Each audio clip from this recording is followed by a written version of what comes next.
You know what weddings are supposed to be like. Joyful. Warm. Emotional in the right ways. But not this one. Not for me. I'm standing near the bar at the rooftop venue, the kind where string lights hang like stars and everyone's smiling like they're in a magazine. I'm 27, wearing the navy silk dress I bought months ago for this exact day, but suddenly I feel like a stranger. Like I don't belong in this family photo, again. The music swells. People cheer. My brother, Noah, just kissed his new wife, Savannah, and everyone's heading to the reception area like a parade. I should be happy, but something inside me is tight. Like a warning. Maybe it starts with how my mother looks at me. Her eyes skim me like she's judging my outfit, my hair, my posture. Like she's calculating what I'm worth. And maybe it's because she knows exactly what I'm worth. Ever since I closed that real estate deal downtown, the one that let me move into the penthouse on 5th and Willow, things have changed. I saw it in their eyes at Christmas. I heard it in my dad's laugh when he said, "Well, looks like the wrong kid ended up rich." I used to brush it off. Try to pretend it didn't sting. Try to convince myself they just didn't know how to show love. But today something's different. I see them moving toward me. My mom's heels sharp against the stone, my dad's hand on her lower back like they're united in a mission. And that mission? Me. I sip my drink slowly, preparing. "Sweetheart," my mom says, her voice soaked in fake sweetness, "can we talk for a minute?" They guide me to a quieter corner near the edge of the balcony, where the skyline stretches behind me like a postcard. My dad cut straight to it. "We've been thinking. You've got that big place downtown. Too much space for one person." I nod slowly. "Okay." Mom leans in. "We were wondering if you'd be willing to gift the penthouse to your brother and Savannah. As a wedding present." I blink. Once. Twice. "I'm sorry, what?" Dad frowns. "It's the least you could do. You don't even need all that space. We raised you, gave you everything, and now you're hoarding what should be shared." That word, hoarding, hits hard. I try to keep my voice even. I bought that place with my own money. I worked for it.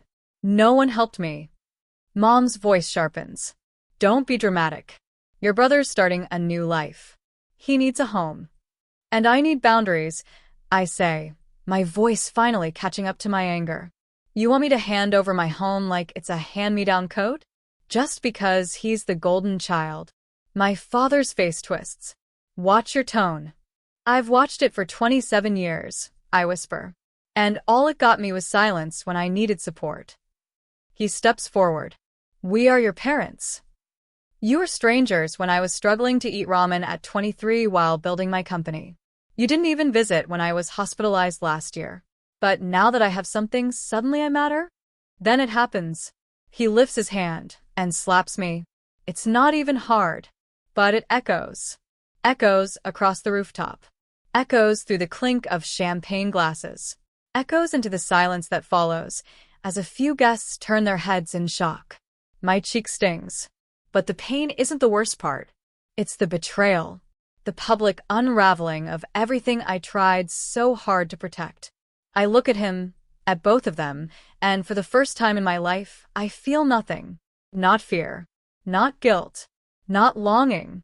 Just clarity. I straighten my spine. My voice is calm. "Thank you for showing me who you really are. Now you'll see who I really am." I turn and walk away, not to cry, not to hide, but to plan. Because the slap didn't destroy me. It woke me up.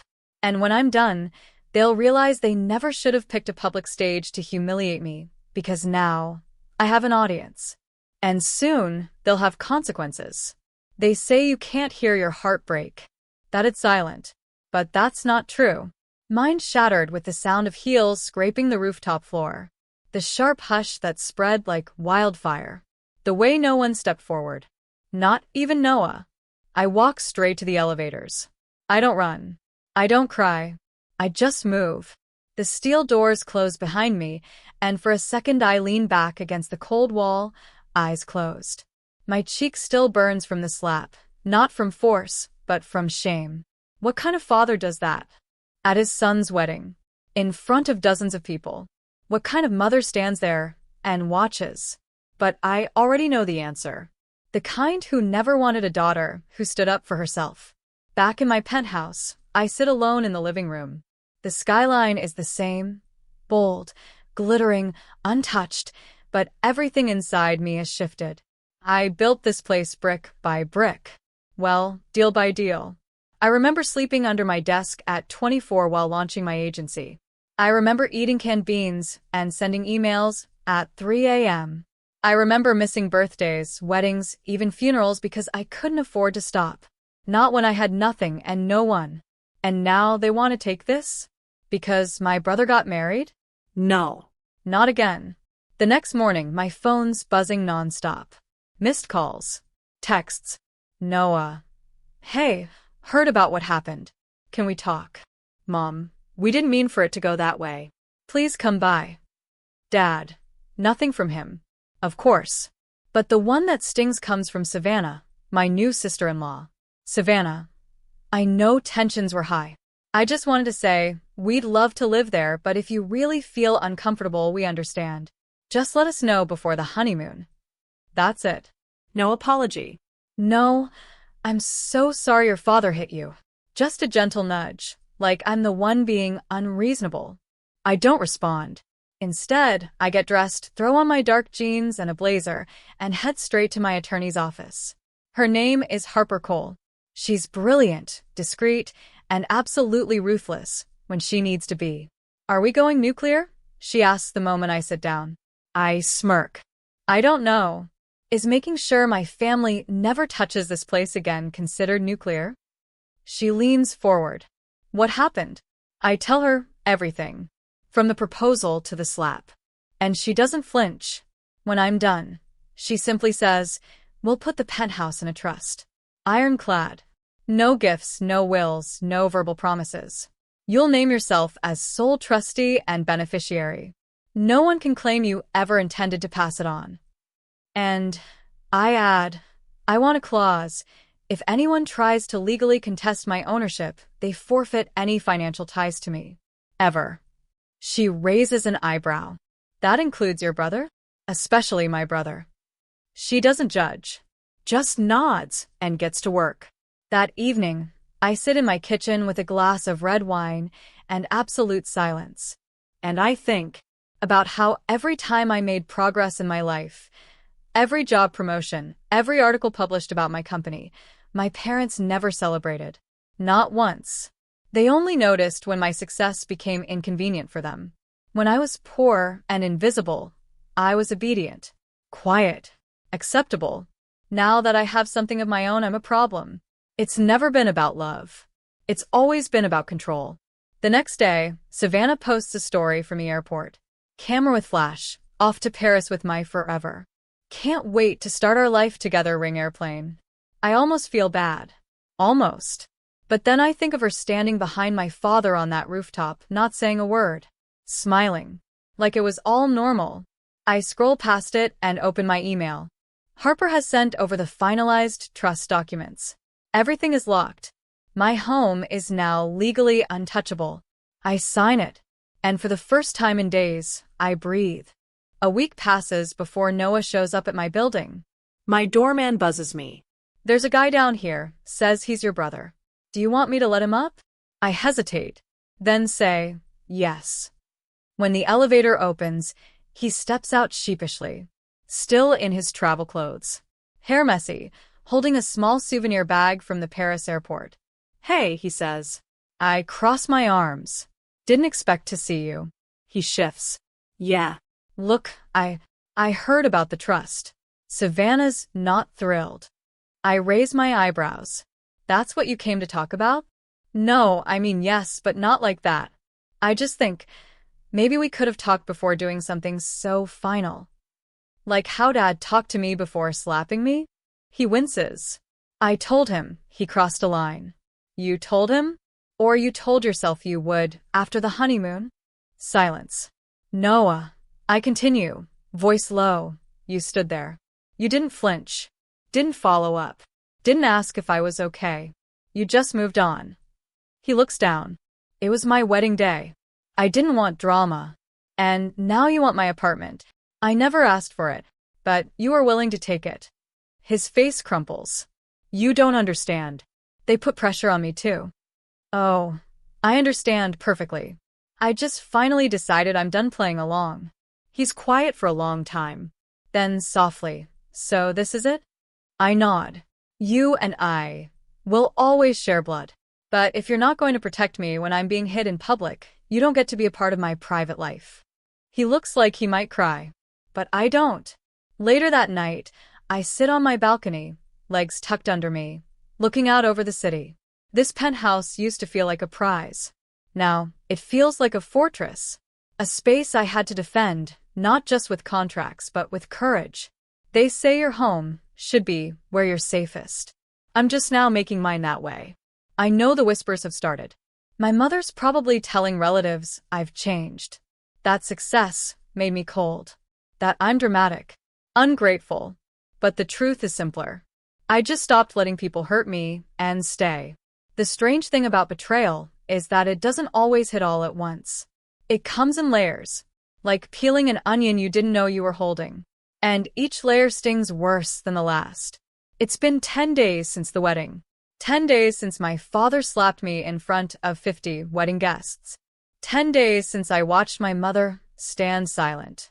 And 10 days since my brother, the groom, let me walk away without a word. Now the dust has settled. But the quiet? It's deafening.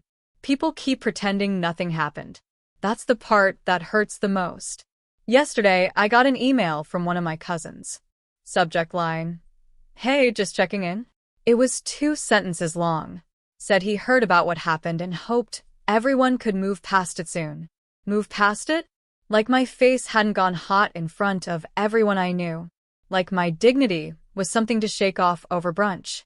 I didn't respond. And I won't. But today, something unexpected shows up in my building's lobby. A flower delivery. An actual bouquet.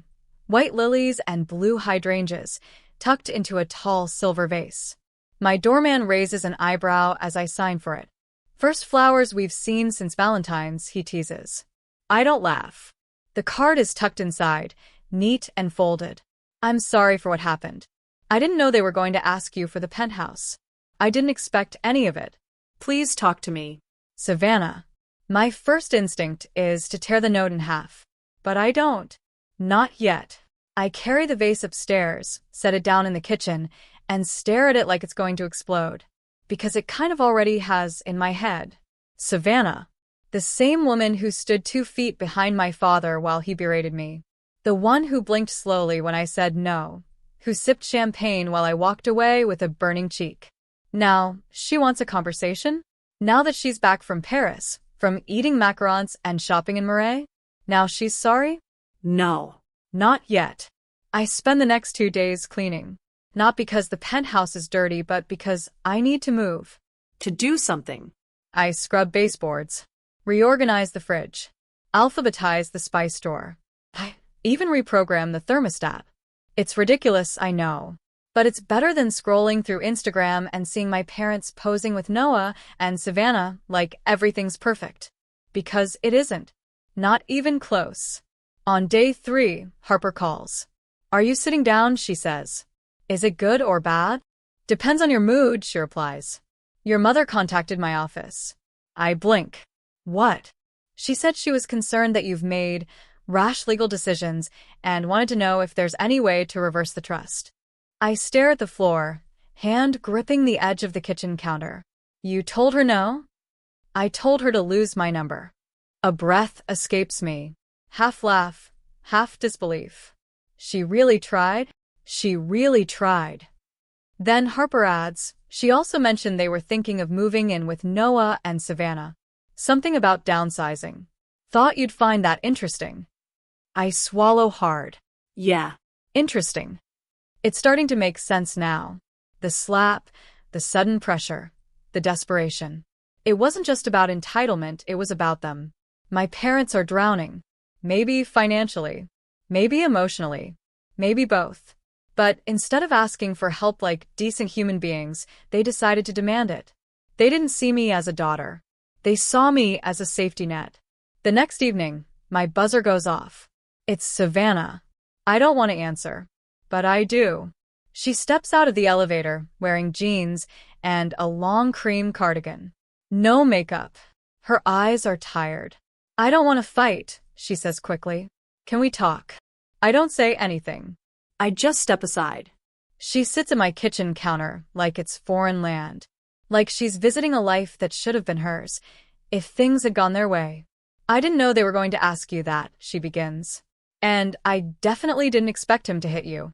I lean against the counter, arms crossed. Why didn't you say anything when it happened? I ask quietly. I froze, she admits.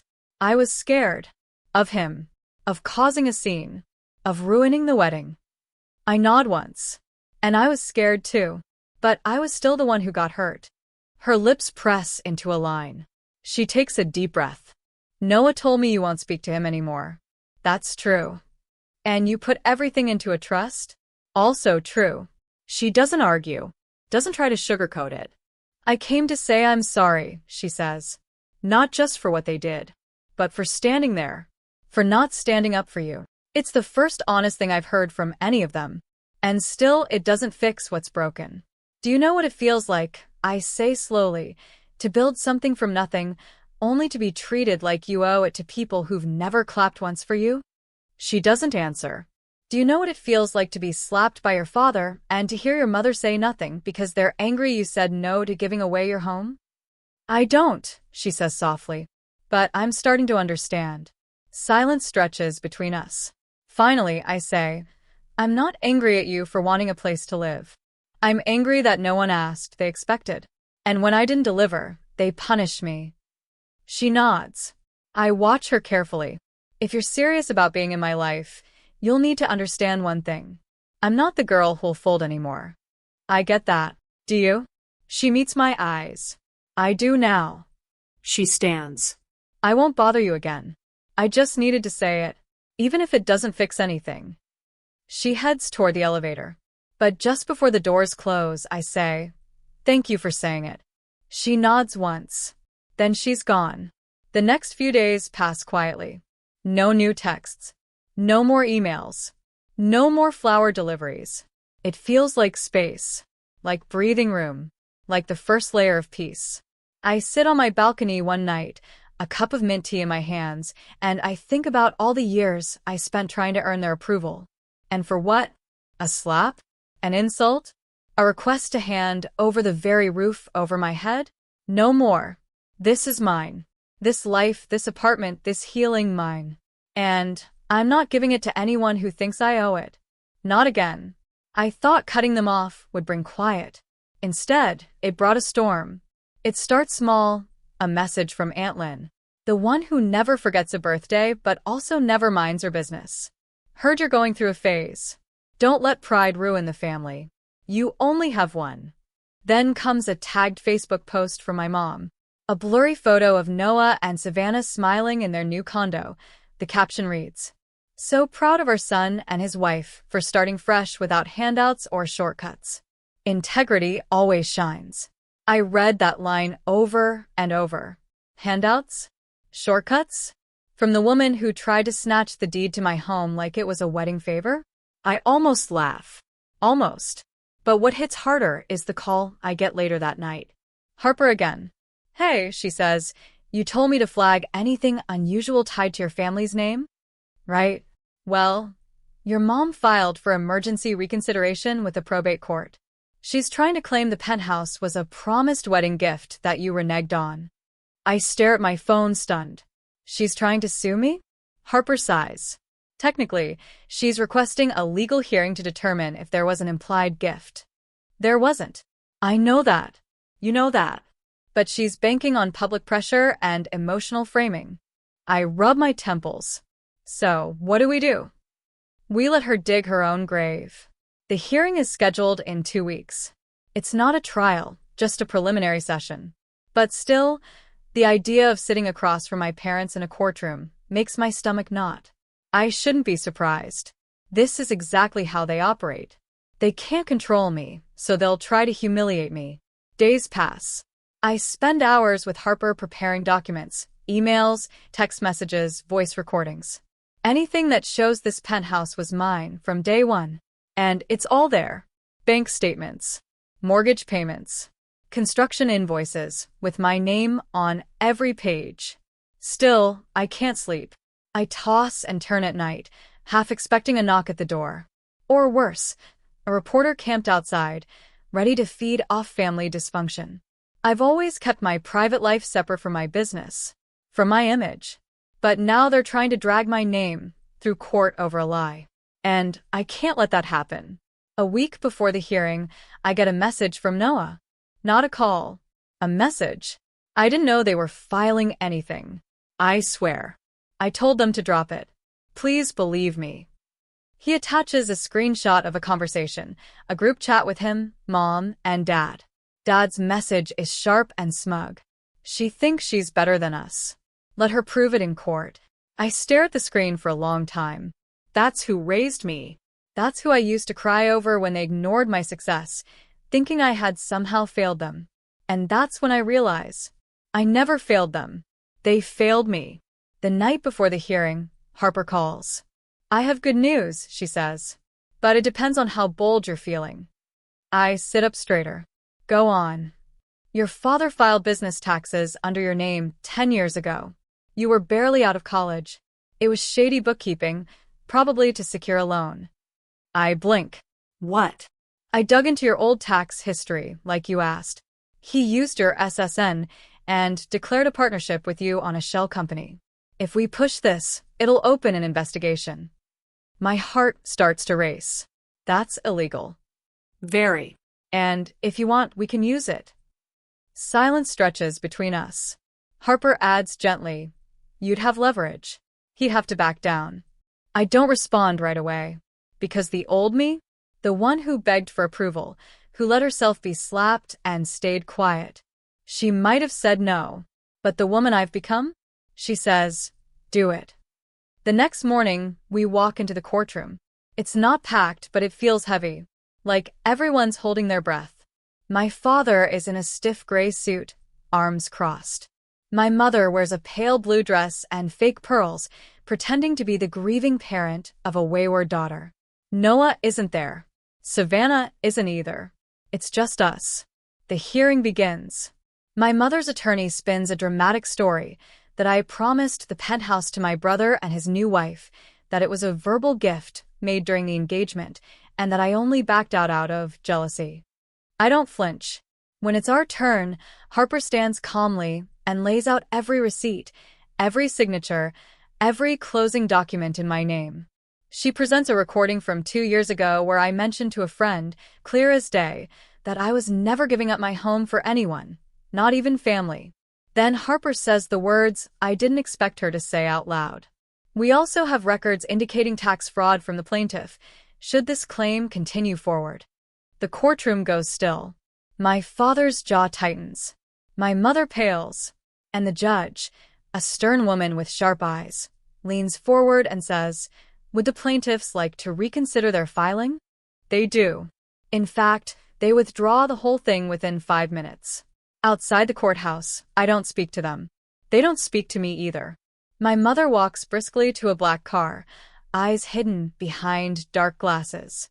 My father follows, his face red with silent rage. Harper pats my arm. Congratulations, she says. You didn't just win. You ended their ability to threaten you again. I nod slowly. But I don't feel triumphant. Not yet. Back home, I sit in the middle of my living room, the same one they tried to steal, and I finally cry. Not because I'm weak, but because I'm free. They don't own me anymore. Not through guilt. Not through shame. Not through family ties that only tighten when you succeed. I'm not their golden ticket. I'm not their doormat. I'm not their anything now. And strangely, for the first time in my life, I feel whole. Some people think freedom feels like a bang, a loud, dramatic release. But mine comes like a breath. A long, slow exhale I didn't even know I was holding. The courthouse is behind me. Their lawsuit? Gone. Their power? Broken. But the bruises, not the ones you see, the ones underneath, they linger. I'm back in my penthouse now, sitting by the tall windows, watching traffic snake through the city below. It's strange. This place has always been mine, but now it feels different. Safer. Like it's finally sealed from them. 3 days after the hearing, Noah shows up uninvited. He looks like he hasn't slept. His hair's a mess, his shirt half wrinkled, and for once, he doesn't carry that smug glow he wore like armor. I open the door, but don't move to let him in. He speaks first. I didn't know they were going to do that. I didn't know about the lawsuit. You didn't stop them either. He flinches like I hit him, ironic, considering. I should've, he says quietly. I know I should've. I froze. Funny, I reply. Everyone's suddenly frozen when it comes to standing up for me. He stares down at the floor. I came to say I'm sorry. I raise an eyebrow. You've said that before. I know, he nods. But this time I mean it. I'm sure you meant it last time too. It's the action that's missing. He finally looks up. What do you want me to do? There it is, the question I've waited years to hear. Not, how could you? Or, why are you making things hard? But finally, what do you need? It catches me off guard. So, I answer honestly. I don't want anything from you, Noah. I just want space. I want peace. And I want to stop being the sister who's expected to hand over her life like it's a gift bag. He nods slowly. I get that, he says. For what it's worth, Savannah's furious with him too. They moved in and immediately started treating her like a housemaid. I blink. Wait, they moved into your condo? Yeah, uninvited. My mom said they were between options and just showed up with luggage. I almost laugh. I shouldn't, but I do. Because karma, apparently, has a sense of humor. And you let them stay? I tried to be respectful. I shake my head. You tried to be a coward. He doesn't argue. After he leaves, I feel a strange mix of pity and pride. Pity for him, for still trying to be the golden boy even as they rot the walls around him. Pride for me for finally stepping out of that mold. No more soft edges. No more shrinking to make room. I built this life. I bled for it. And I'm not giving it up. Later that night, I pull out a dusty box I haven't touched in years. Old family photos. One in particular catches my eye. I'm 7, standing between mom and dad at my first school art show. I'm holding a clay sculpture, grinning with 2 missing teeth. Mom looks bored. Dad looks annoyed. It hits me like a punch to the chest. Even back then, their smiles were rare. Conditional. Transactional. I close the box and shove it back under the bed. Those memories don't get to live out here anymore. The next morning, I wake up to an email from Harper. Subject: your next move, optional, but satisfying. She's attached a letter template, something official but not legal. It's a cease and desist for personal harassment and misrepresentation. A warning shot. She includes a note. This doesn't go public unless you want it to, but it sends a message. You're done playing nice. I sit with it for a while. Then I hit print. I sign it, seal it, drop it off at the nearest UPS store myself. That afternoon, I get a text from my mother. We received your little letter. You've become so cold. You used to be our daughter. I don't reply, because I am still their daughter, but not the one they can manipulate. A few days later, Savannah calls. Okay, I officially can't take it anymore, she says, exasperated. Your dad drinks all the coffee and leaves the pot empty. Your mom criticizes everything I wear. Yesterday, she said my pasta tasted like a hotel bathroom. I burst out laughing. She sighs. I know it's not funny, but it's also funny. It is, I say. And I'm sorry. Don't be. You warned me. I just didn't listen. There's a pause.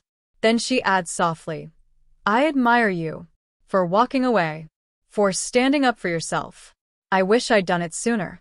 I blink, surprised. Thank you. No, really. I see them for who they are now. And it's honestly making me question how much I let slide for years. That's what they count on, I whisper. Your silence. Your guilt. Well, she says, you cracked that code wide open. That weekend, I host my first dinner party, since the wedding. Not a massive gathering, just me, a few friends, and Harper. The penthouse smells like lemon and roasted rosemary chicken. There's laughter, music, real joy, the kind you don't have to earn. Harper raises her wine glass at the end of the night. To boundaries, she toasts, and the courage to set them, even when it hurts. Everyone clinks their glasses. And in that moment, I realize I've built something stronger than a home. I've built a life I'm no longer afraid to defend. Freedom is rarely quiet. It rattles. It echoes. And sometimes it ends up on the internet. I didn't mean for it to happen. I didn't share the story, not really. But one of the guests at Noah's wedding, a woman I barely remembered from his high school days, posted a blurry video on TikTok. Not of the slap, just of the moment after, when I stood there, hand to my cheek, jaw tight, eyes dry, and then turned and walked away while gasps spread behind me. Her caption? When a father slaps his daughter at a wedding, and she walks out like a queen. Overnight, it had 500,000 views. By the next morning, 2 million. By the end of the week, over 9. The comment section was a battlefield of opinions. Who TF hits their daughter in public? She didn't even cry. That's power. I hope she's okay. This is bigger than it looks. People didn't even know my name, but they were talking. And somewhere between the strangers posting support and the sleuths piecing things together, someone found a tagged photo from the reception. My dress, my face, my name. Then everything exploded. By Monday, I had a dozen DMs from podcast hosts asking for interviews. 3 small magazines emailed asking for a comment about the incident.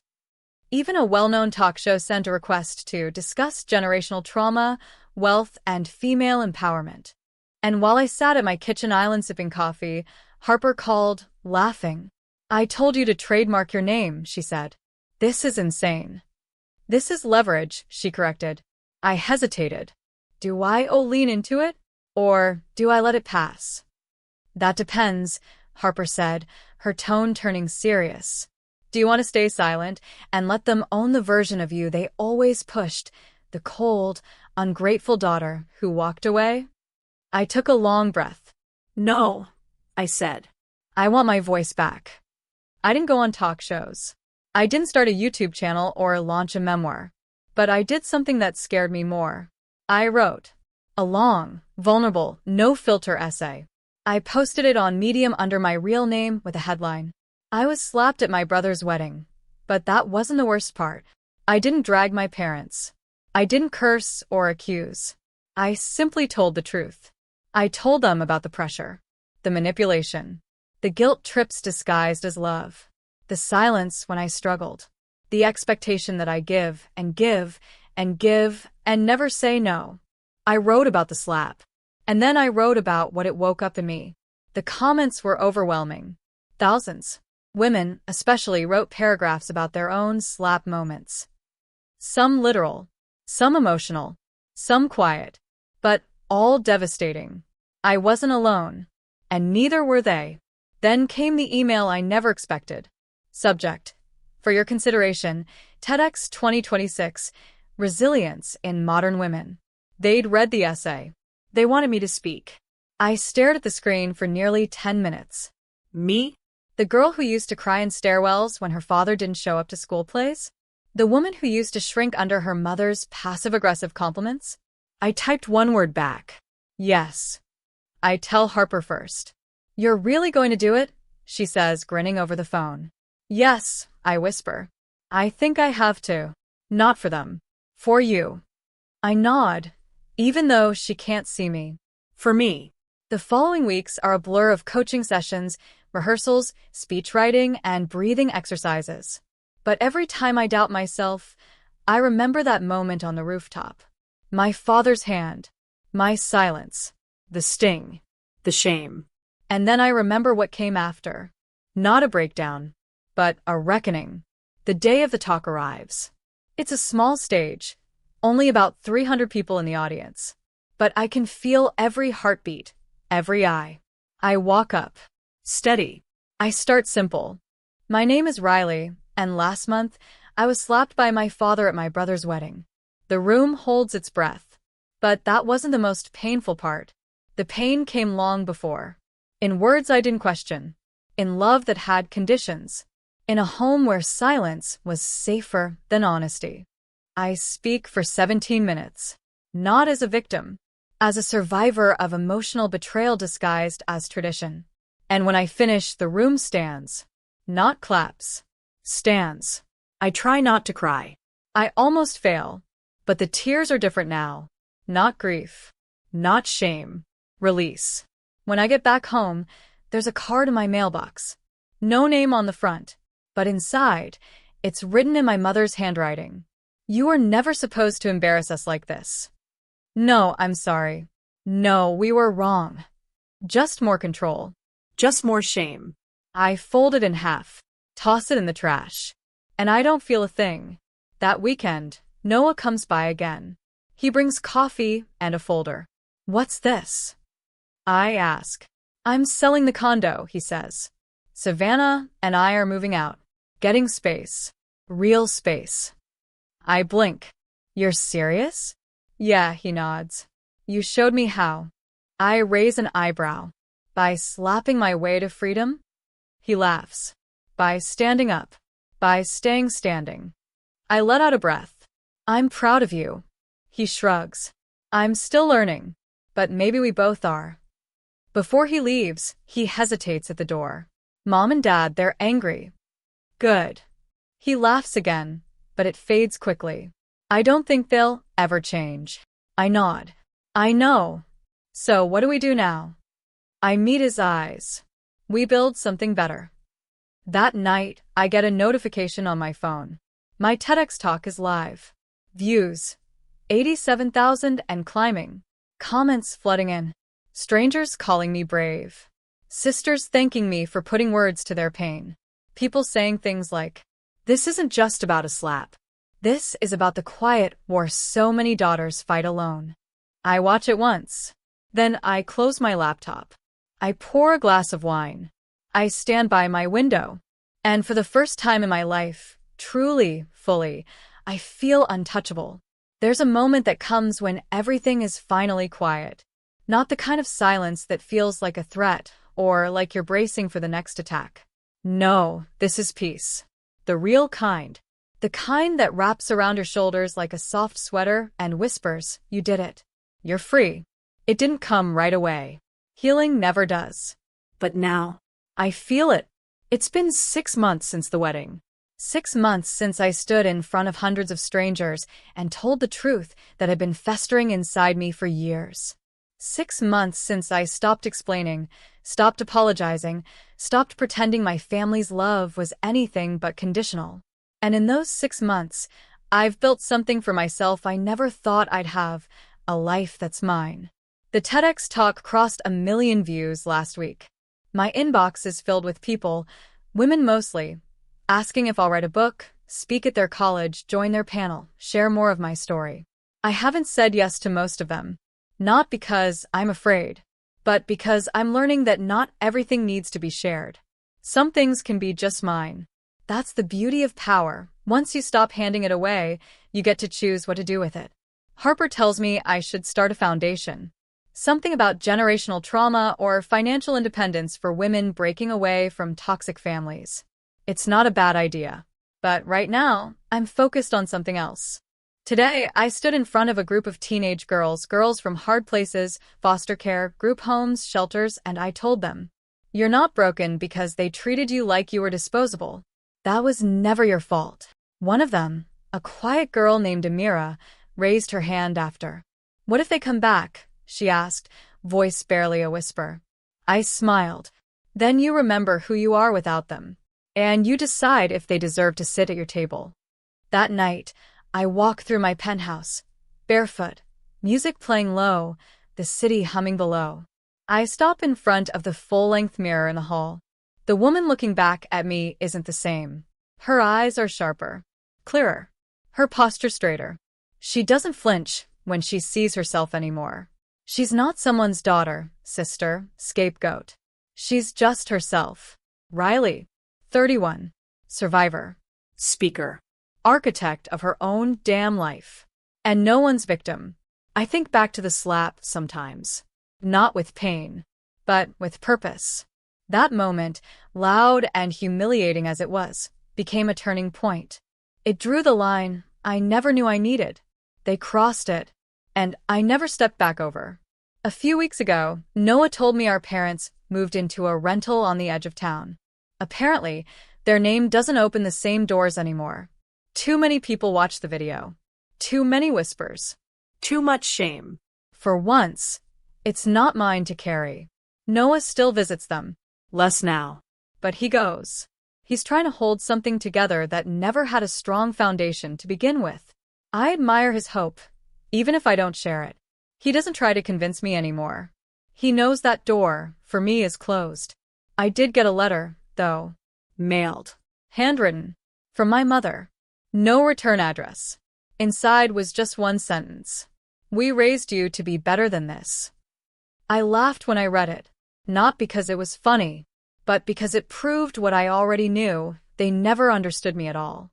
They raised me to be silent, obedient, useful, but I became something else. Better, yes, just not in the way they meant. Sometimes, I think about what I'd say to my younger self, the girl who cried herself to sleep the night she paid her parents' mortgage and they didn't even say thank you. The girl who begged for love and got lectures instead. The girl who thought success would finally make them proud. I'd tell her, you owe them nothing. Your softness is not a weakness. You are not selfish for choosing yourself. And most of all, it's okay to walk away from people who gave you life, but drained the living out of you. On the 1-year anniversary of the wedding, I take a solo trip. Italy. Rome, Florence, a little villa in the hills outside of Siena. No work. No media. No Harper whispering strategy in my ear. Just quiet. Sunlight through vineyards. Pasta I don't have to share. Waking up whenever I want. It's the first time in years I feel like a whole person without a role to perform. Not a daughter. Not a sister. Not a symbol. Just me. On the last night of the trip, I write one last post. No photo. No hook. Just this. Healing isn't always loud. Sometimes it's eating dinner alone in another country and realizing you don't miss the people who made you hate yourself. I hit post. Then I shut my phone off. I eat slowly. I smile at the waiter. I order dessert. Back home, I don't check the comments. I don't need the validation anymore. Because for the first time in my life, I'm not performing strength, I'm living it. No more letters from them. No more apologies that come with strings. No more rooms where I'm the one expected to shrink. People still ask me how I did it. How I left. How I stayed gone. How I stopped being afraid of what they'd say about me. I tell them the truth. It wasn't easy, but it was worth it. Because the moment I stopped waiting for their love was the moment I found my own. And it was louder, braver, wilder, more beautiful than anything they could have offered. Let them talk. Let them twist the story. Let them live in the version that comforts them. I've got mine. And I'm not giving it away again. Not for blood. Not for guilt. Not even for closure. I don't need revenge. I don't need apologies. I don't need apologies. I have peace. And they can't touch that.